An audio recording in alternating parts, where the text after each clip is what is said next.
Magandang araw mga bata! Narinig niyo na ba ang alamat ng saging? Yan ang ikukwento ko sa inyo ngayong araw.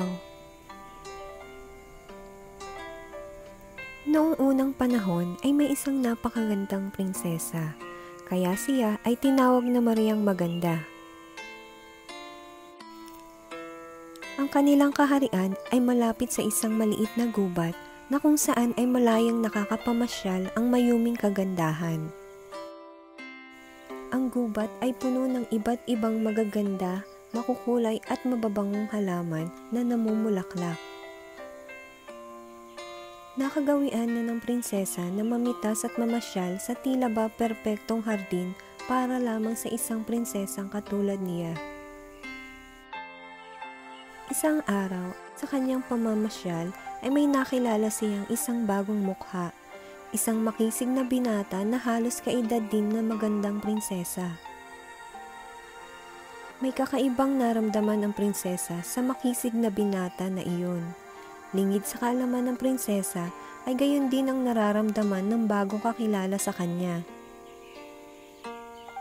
Nagpakilala ang binata bilang prinsipe ng isang malayo at kaibang kaharian. Araw-araw ay nagkita at nagkasama ang dalawa sa kagubatan. Hanggang sa magtapat ang prinsipe sa dalaga ng kanyang pag-ibig na malugod namang tinanggap ng prinsesa dahil sa parehas nitong nararamdaman. Habang sila ay magkasamang namamasyal sa kagubatan, ay nagpasya silang mag-ulayaw sa ilalim ng mabangong halaman na madalas ipinagmamalaki ng prinsesa. Hindi may pagkakailang maganda ang halamang ito, Mariang Maganda, ngunit higit na mas maganda at mabango ang mga halaman at bulaklak sa aming kaharian. Sambit ng prinsipe habang hinahaplos ang pisngi ng iniiro. Bakit? Saan bang iyong kaharian? Malambing na tugon ng prinsesa.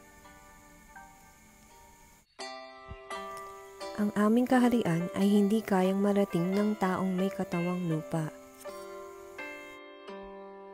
Ang mahiwagang pagsagot ng prinsipeng tila may agam-agam. Bakit hindi?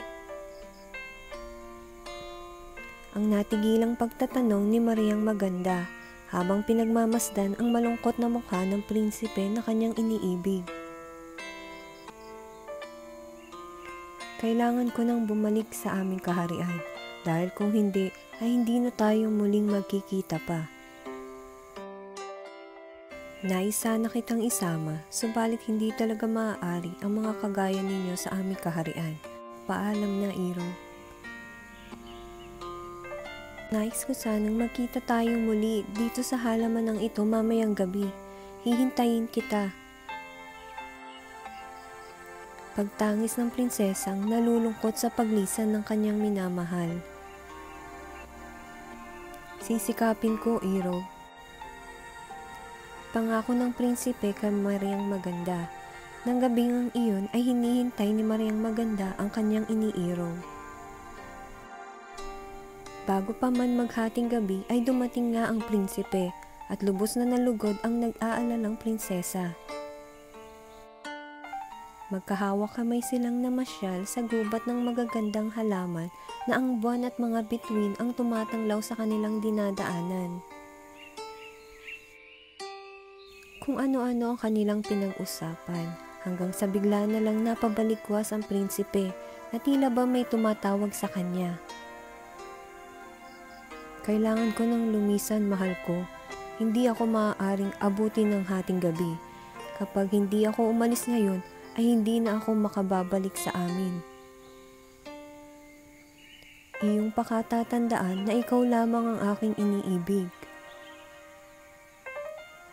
At kinawaran ng isang matamis na halik ang labi ng naguguluhang si Mariang Maganda. Hindi matanggap ng malisan ng kanyang iniibig ay mahigpit niyang hinawakan ang kamay ng prinsipe. Pilit mang hinila ng prinsipe ang kamay ay di nito magawang makawala sa pagkakahawak ng prinsesa.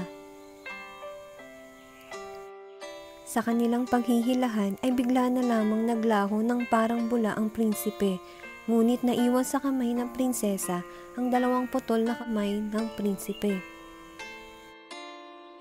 Sa takot ay napabalikwas ang prinsesa at tinungo ang isang malapit na hukay. Doon itinapon at ibinuo ni Mariang Maganda ang mahiwagang kamay ng kanyang tinatawag na Iro. Muling nagbalik ang prinsesa sa kagubatan matapos ang ilang araw. May nakita siyang halaman na tumubo kung saan niya ibinaon ang mahiwagang kamay ng prinsipe. Malalapad ang mga dahon ng halaman na ito at walang mga sanga. Matapos ang ilang araw, ito ay namulaklak. Araw-araw na bumalik ang prinsesa sa kagubatan hanggang ang bulaklak ay napalitan ng bunga. Ang bunga ng kakaibang halaman ay tila ba kamay na nag-iimbita. Ito na ang kauna-unahang saging. At yan mga bata, ang kwento ng alamat ng saging. Abangan nyo muli mga bata ang susunod ko pang mga kwento para sa inyo. Hanggang sa muli, paalam!